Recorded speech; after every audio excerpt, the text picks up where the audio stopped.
Salam Bapak Ibu semua yang terkasih.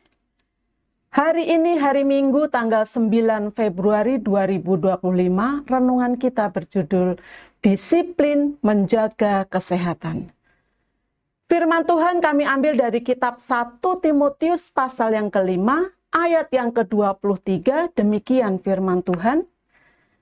Janganlah lagi minum air saja, melainkan tambahkanlah anggur sedikit, berhubung pencernaanmu terganggu dan tubuhmu sering lemah. Dahlan Iskan, seorang penulis, pengusaha, dan mantan menteri melakukan transplantasi hati di Tiongkok beberapa tahun lalu. Hingga kini Dahlan tetap sehat dengan organ hati orang lain yang dicangkokkan di dalam tubuhnya. Dahlan sangat disiplin dalam menjaga organ hatinya dengan cara rutin mengonsumsi obat setiap hari. Sebab orang yang melakukan transplantasi hati berbeda dengan orang normal. Mereka harus memiliki imun tubuh yang rendah agar tubuh mereka tidak menolak benda asing yang masuk ke tubuh mereka, yakni organ hati orang lain. Jadi setiap hari orang yang melakukan transplantasi hati harus minum obat penurun imun tubuh. Orang yang tidak disiplin dalam hal ini akan menerima akibat yang buruk, bahkan fatal. Itulah sebabnya kepada orang yang melakukan transplantasi hati, Dahlan Iskan selalu mengingatkan agar terus disiplin menjaga kesehatan dengan rutin meminum obat. Dahlan bercerita bahwa ia pernah bertemu dengan pasien transplantasi hati yang tidak disiplin. Orang tersebut sudah berhasil menjalani transplantasi hati di RSCM. Dan waktu itu ia sudah 3 tahun memiliki hati baru. Lalu Dahlan bertanya apakah ia masih tetap meminum obatnya. Orang itu berkata, tidak lagi. Dengan heran Dahlan bertanya kenapa ia tidak lagi minum obat. Orang itu menjawab bahwa obatnya mahal. Dahlan pun memberitahu bahwa ia tidak boleh begitu.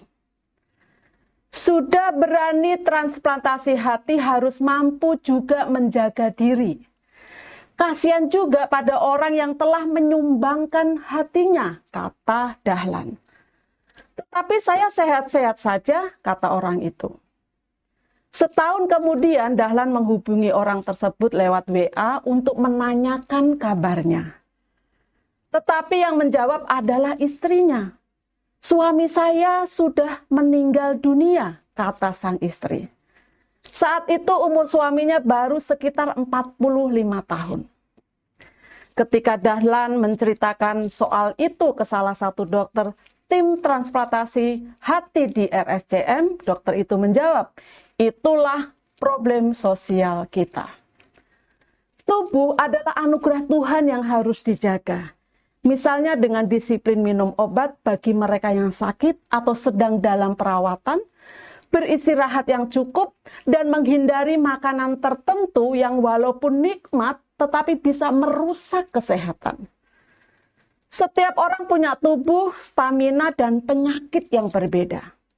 Maka kita harus bisa mengenali tubuh kita, kekuatan dan kelemahannya, sehingga kita bisa mengaturnya.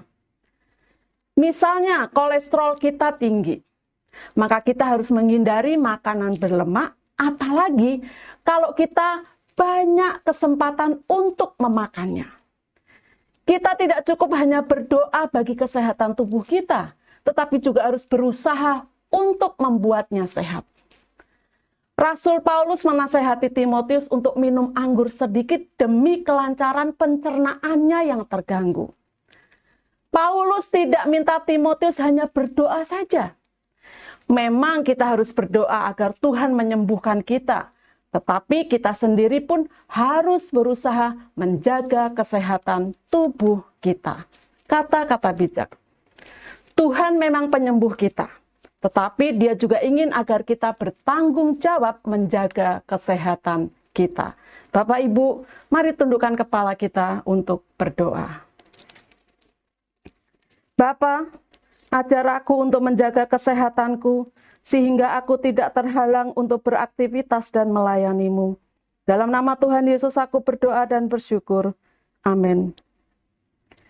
Puji Tuhan, selamat hari Minggu, selamat beribadah. Tuhan Yesus memberkati kita semua.